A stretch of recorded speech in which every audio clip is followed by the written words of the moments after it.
Everston, an actor, writer, producer, stand-up comedian, and the host of But You're Not Funny, a podcast for young at heart boomers and boomers-to-be looking to live happier and healthier lives.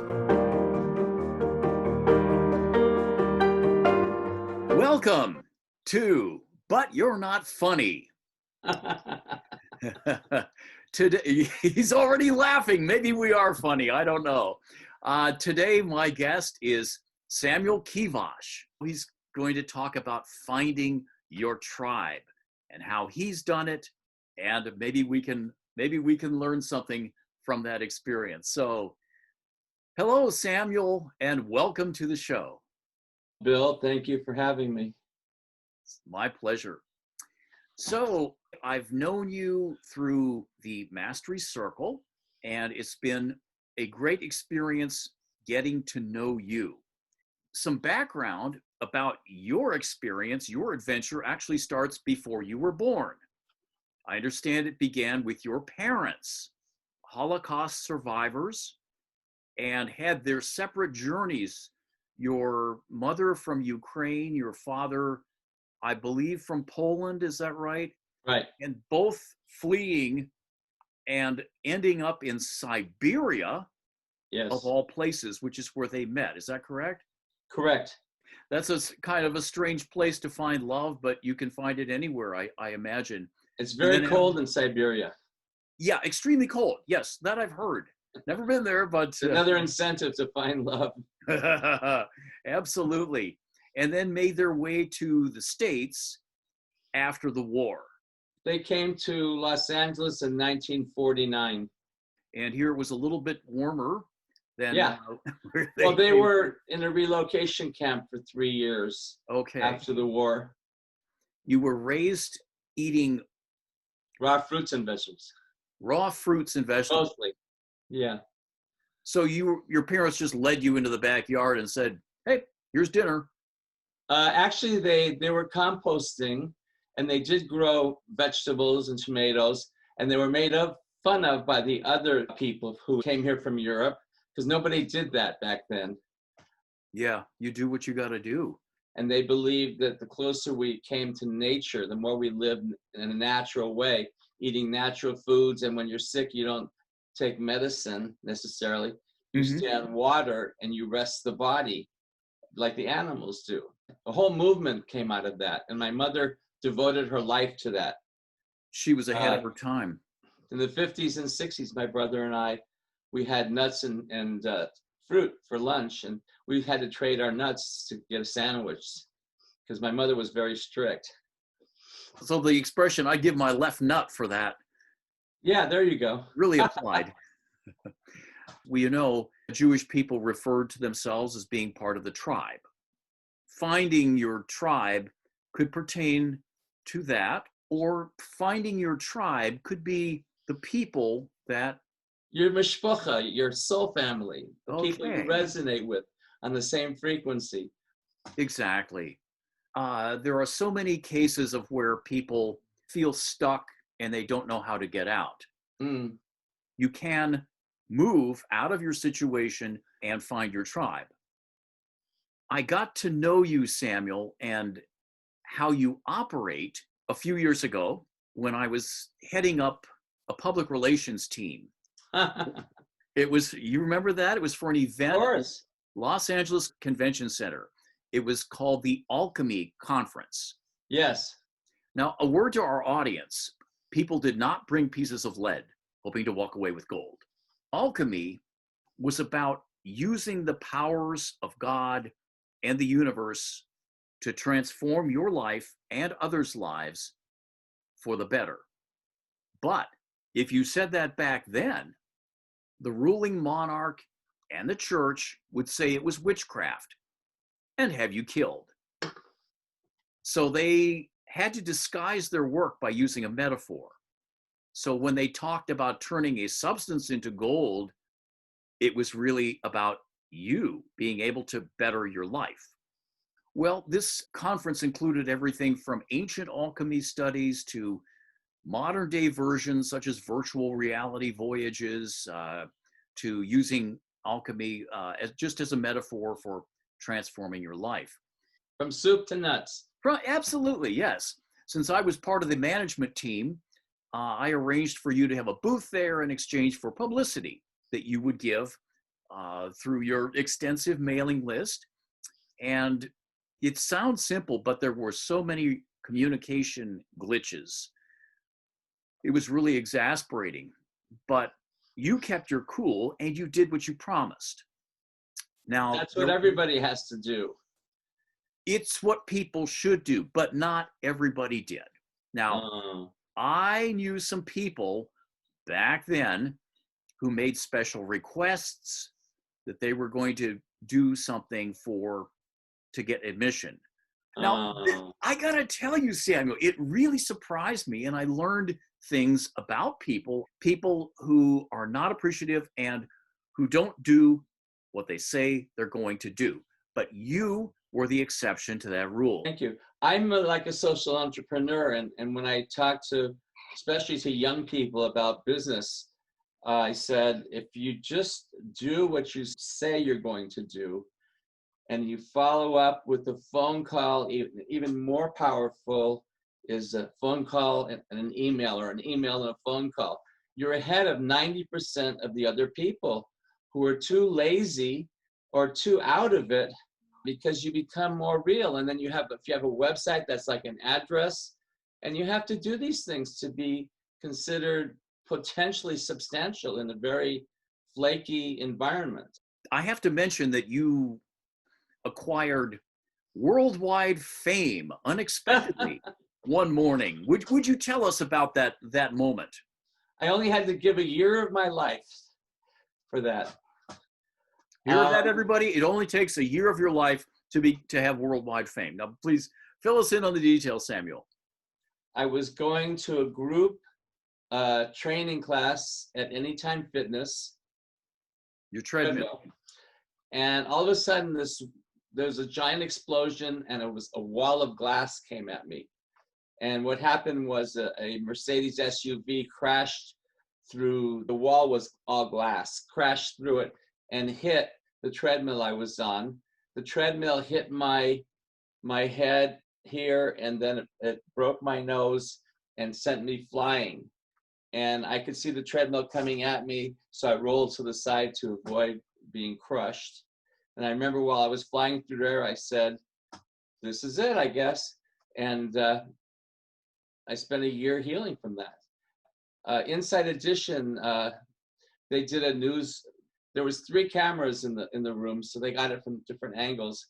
It's an amazing car crash. They put it on YouTube.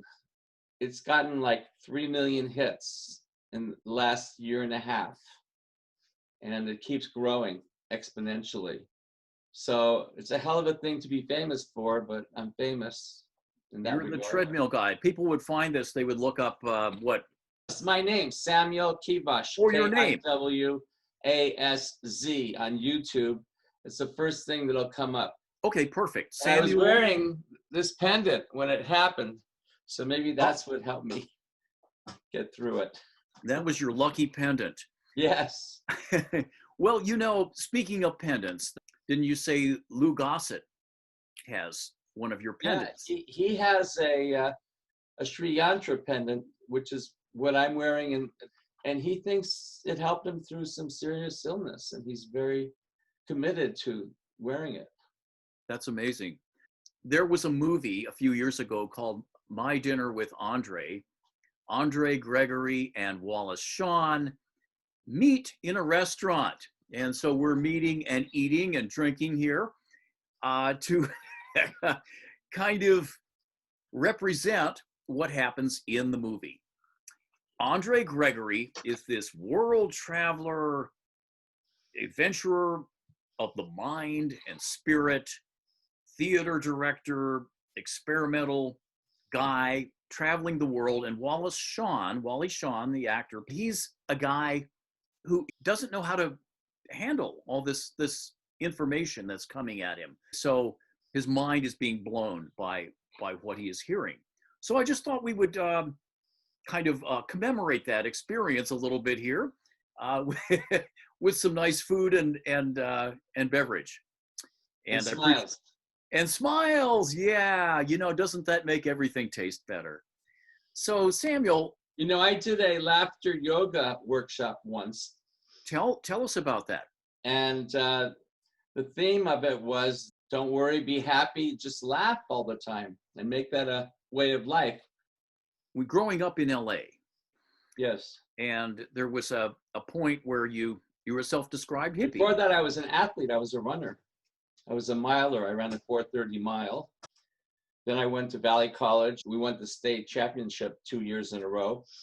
And when I transferred to UCLA, I discovered experimental college. It's a school within a school. Anybody could teach any class. Anybody could take any class. It was open to the community. And I discovered yoga, Tai Chi, Qigong, meditation, hypnosis. It just opened my world up. So this atheist boy all of a sudden was exposed to all this consciousness raising stuff. And I started on the spiritual path, 1971. In school, your group was the runners, and you were working toward this goal, winning the meets. I mean, I ran the LA Marathon 5 times, so Wow. I can relate to the incredible endorphins and the camaraderie. That was, for me, was a big part of it. But I got to the point where I wasn't willing to devote my entire life to it. Okay. Because I wanted more to life. You were looking for more. Where does that lead you? And my Tai Chi teacher was very turned on, great energy. I said, where do you get all that energy? He says, come and meet my spiritual teacher. So he took me to meet Danielle Bloxham, Okay. who every Thursday night for 18 years had spiritual gatherings in his home. 2 hours of head work, a meditation, and 2 hours of heart work. He had 8 different nights, and each night he took one of the major religions of the world, and the essence, the spiritual essence of it, he captured that and superimposed it on the tree of life, or Kabbalah, and tied everything in. The essence was the same for all the religions. Your mind is being expanded. Okay. I wasn't into drugs. Okay. I wasn't into drugs, but I was meditating, I was doing yoga, I was running. I was looking for my tribe. I graduated in 73, and I was looking through spiritual communities, and I couldn't find anything that seemed to work. And I was like a lost soul for about over 10 years. Wow. And I had a lot of depression. It was hard for me to relate to a lot of people because it seemed like most people were on a different wavelength. Did you have a sense that other people had found their tribe, but you were still looking? Yeah, like, if you grew up Jewish and you went to temple, you had your Jewish tribe. And if you were really deep into yoga, you joined like the Kundalini yoga people, you'd have your yoga tribe, and some of them lived together. But nothing quite fit. And this is a long time. It was a lot of suffering. It was a lot of loneliness. And then I finally just got tired of that. And I took a class in psychology at Santa Monica College. And it talked about Erik Erikson's 8 stages of life. And it said in the middle stage, if you don't start giving back to your community, then you stop growing spiritually. So I thought, what can I do to give back? I thought I'll become a teacher. So I started with substituting. And then finally, I thought I would settle down. And I became a 6th grade math science teacher. Working with kids, sometimes people ask my wife and I if we have kids. And she says, none that I know about. That's cute. But we actually thought about having kids, but we decided not to. Okay, you have dogs. Because we wanted to stay married. But I have worked with kids too. And Samuel, I was a substitute teacher. Okay. I dealt with everything from high school kids in lockdown. Sure. UCLA, you mentioned, University Elementary School on the campus there. Yeah. And the only way that you get in as a student is if your parents are UCLA faculty or celebrities, or you might be diverse, like say you're the child of two very eccentric lesbians. There you go.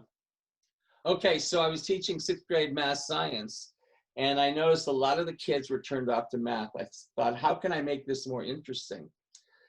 So I had been exposed to material from Drumvalo Melchizedek. He created the Flower of Life workshop, and he taught sacred geometry. I imbibed the essence of sacred geometry.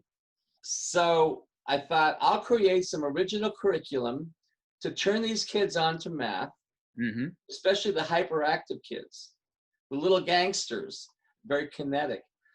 So I would teach them how to draw sacred symbols, circles, squares, triangles, and progressively more challenging exercises until they had enough skill where they could draw their own sacred design or their own mandala. To make it more exciting, it was called Geometric Drawing, the Math Art Connection. And I taught it to math teachers in the evenings and weekends, up to 100 math teachers at a time, like at the California Math Conference. And I did this for 10 years. Did any of them have weird reactions? Were they like, what is this all about? Or did they kind of get it? Only one person. Okay. One of them walked out, and I followed him out. I said, why are you leaving? He says, I'm a Christian, and I refuse to be exposed to this spirituality. Now, I didn't teach the spirituality in the classroom, but I did teach it to the math teachers. Okay, I wanted to expand them like I was expanded, to turn them on to another way of thinking. Sacred geometry is a way to show the oneness of creation, how everything is interconnected. We all breathe the same air, we all drink the same water, we all are made from elements of the earth, and we are part of the creation. And there's divine ratio, Fibonacci sequence, golden mean spiral, that it's all through the universe. It's all connected. There's a patterning. There's a divine intelligence that happens throughout the universe. Sure. So did you find a sense of family and belonging then? The teachers, when we were finished with the workshop, didn't want to leave. They want to continue working on their projects. And my first 16-hour workshop, there were some teachers from a place called City of Angels, which is a division of LA Unified where they teach independent study. There were some very creative people in there, and they caught my interest. And so I did 6 years of substitute teaching and 7 years in the classroom. And so I applied at City of Angels, and they took me. And I did 9 years with independent study. I was able to get kids that were turned off to learning and re-engage them in the learning process. So it sounds like you had the perfect setup. It was something that you created in line with your beliefs, but you had to leave. Well, I just needed a change. Okay. And I looked around and I said, there's a lot of people out there that are making money on the internet selling things. Okay. And I said, I'm no dummy. I can do that too. So I kept my eyes open. I searched far and wide, and I found this pendant that I really love. The sacred geometry, jewelry, and pendants have symbols, and you wear these and you are affected. Could you describe what one of these pendants looks like? Sure. I have 65 different designs, and the designs represent a lot of the spiritual cultures throughout the world. They basically have to do with lines and circles. The line, the straight line is the masculine, and this curved line is the feminine. So it's a combination of masculine and feminine lines that form circles, squares, triangles, and beautiful designs, spirals. Spirals too. Yeah. Okay. By the way, I love the expression, a spiral is a liberated circle. And when we break free of the circle of doing the same thing all the time, unconsciously, and break out of that, we become the spiral and we start to evolve. The spiral is when you put that into form, that's a spring. Sure. I got this pendant from Australia, Okay. and I started wearing it in the streets of Los Angeles, and many, many strangers would stop me in the street and say, "Where did you get that? How do I get one?" If I Hmm. go to a party, a lot of the people, especially women, because they notice things more, would stop what they were doing and hone in on the pendant and come right over to me and ask me, "What is that about? Hmm. It's beautiful." They have gemstones on the back, and there's symbols on the front. And my wife, who's worked with gemstones and crystals for over 30 years, when we get them shipped to us, now they come from the original people from India. Mm-hmm. She puts them under a crystal skull and energy grids, and she charges them with positive energy so that the people wearing them can be uplifted and become their highest potential. Okay, now what you just described here is going to blow a lot of minds. What is an energy grid? What is a, can you, can you in a couple words describe a few of those things that you whip through there? We have certain places on the planet where ley lines come together, and they build cathedrals and churches on those spots because there's more of a spiritual energy.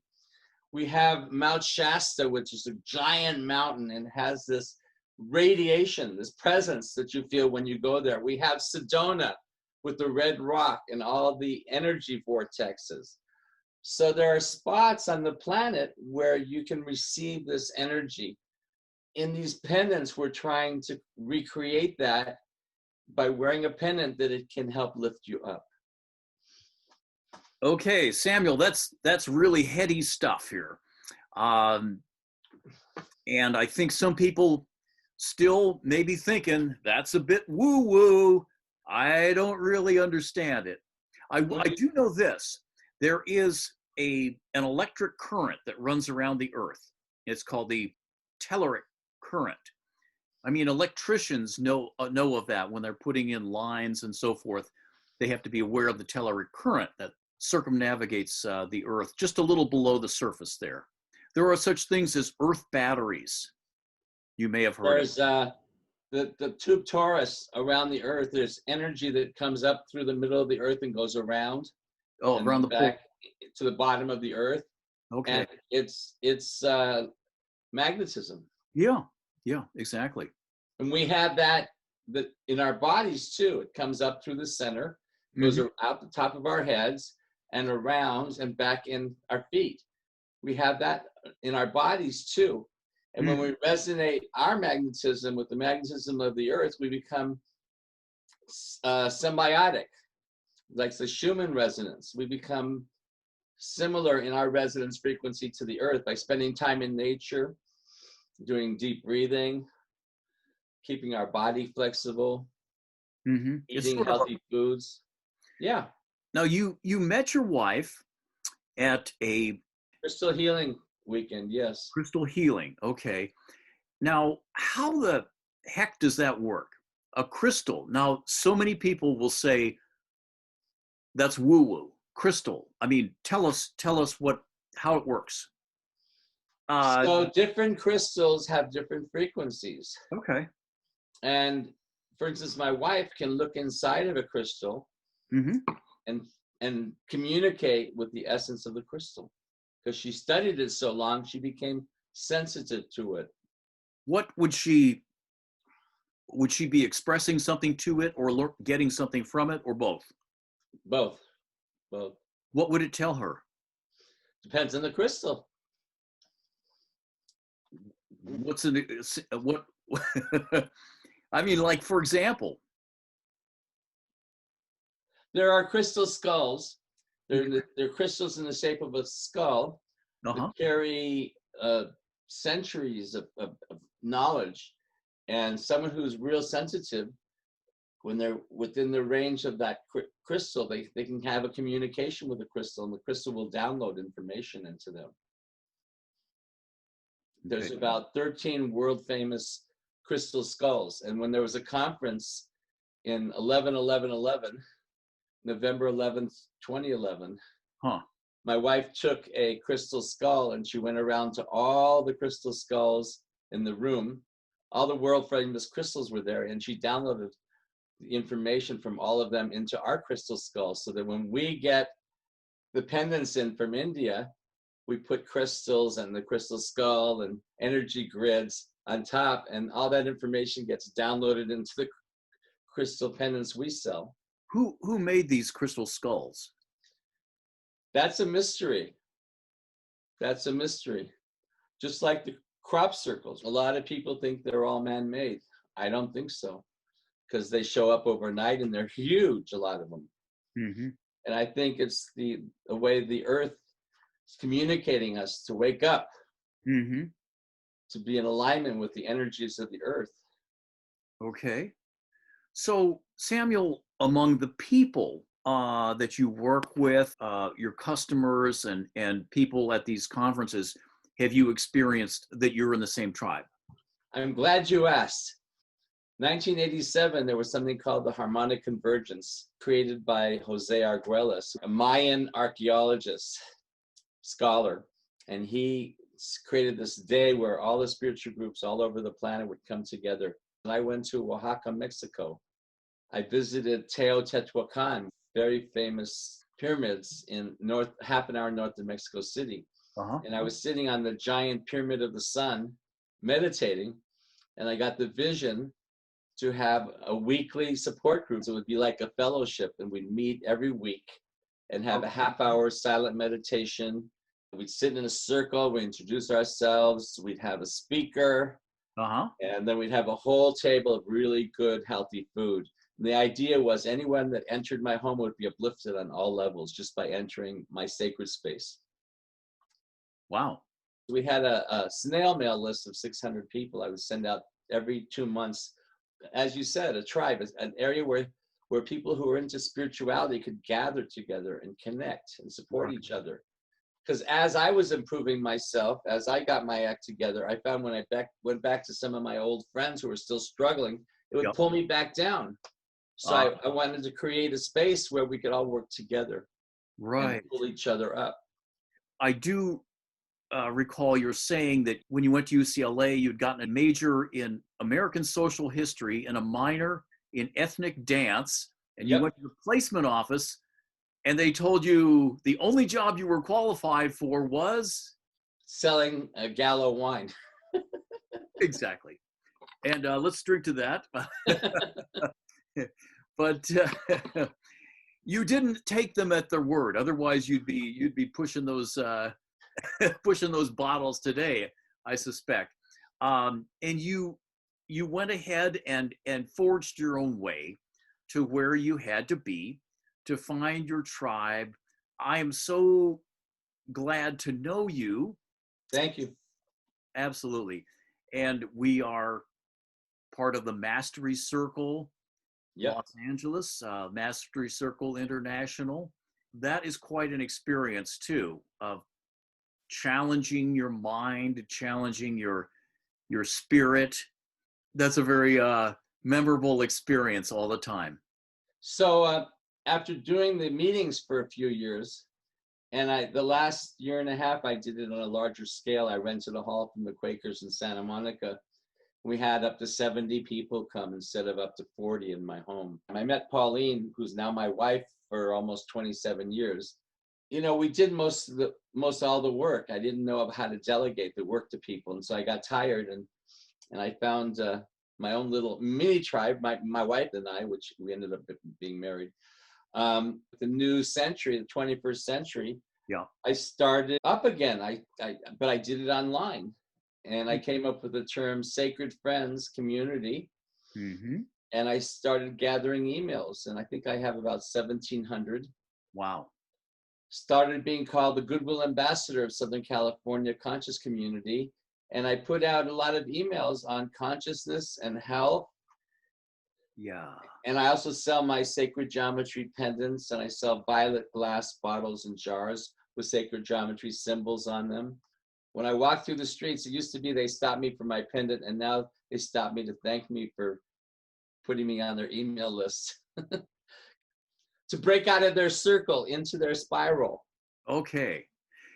We're going to take a short break right now. Samuel, before we do, I just wanted to pose a question to you. Uh-oh. Uh-oh, could be good though. Your journey from so many strange routes has taken you here to where you are today. Where do you see, or do you see your journey taking you from this point? Think about that, and we'll be right back.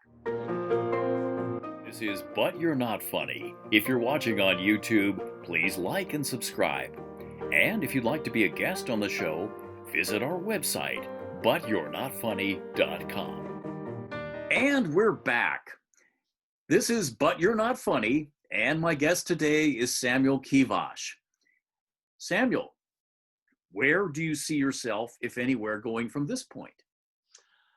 I see myself aligning with people who have similar beliefs in an egalitarian community, and where we're off the grid as much as possible, because as crazy as things are, it's hard to trust the system to maintain all of your power and water and food.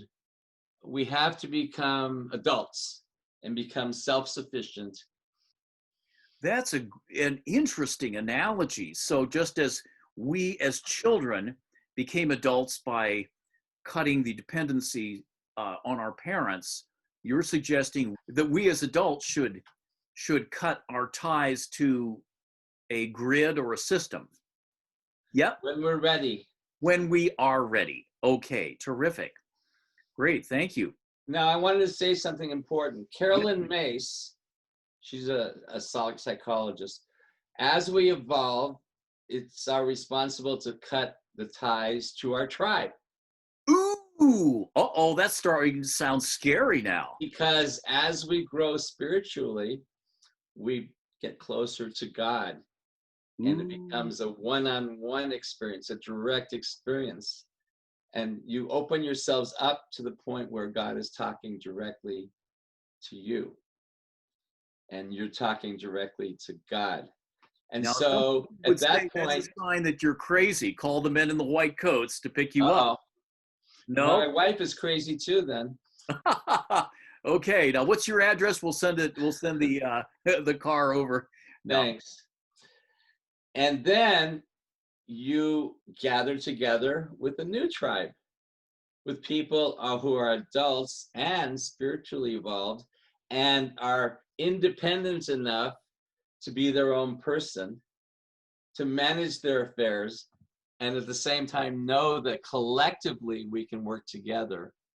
Well, Samuel, this has been a fascinating discussion with you. Is there anything more that you want to add? Just find out what you love to do and get in touch with what you're good at. Work at becoming your highest potential and don't give up on yourself. Then you have a great chance of having a more fulfilling life with more joy and more bliss and more love. It sounds blissful. Well, I want to thank you so much for being my guest on the show today. Once again, this is Samuel Kiwasz. And would you please give people how they can locate you? I have 3 main websites. I have sacredfriends.org. Okay. Where you can read about my life story and find out more about what I do and my philosophy. Right. Then there's sacredpendants.com, PENDANTS, sacredpendants.com. Right. And that's where I have 65 different patterns of sacred designs. Wow. And then the third is violetflameglass.com. In honor of Saint Germain, I have these violet glass bottles and jars. Some of them have etched sacred geometry symbols on them with affirmations underneath. So you have the energy of the violet glass, which helps keep things fresher longer. Okay. You have the symbol and the meaning behind the symbol, and you have the affirmation. So all of the things that I do are about lifting up the frequency of humanity. Perfect. And I go through my hard times too, like everyone else. but you just keep going. Don't give up on yourself. Don't give up on other people. Great words of wisdom. Thank you so much, Samuel. This has been But You're Not Funny. And yes, he's laughing already, so maybe there's something there. You can see us on YouTube or on all audio podcast channels.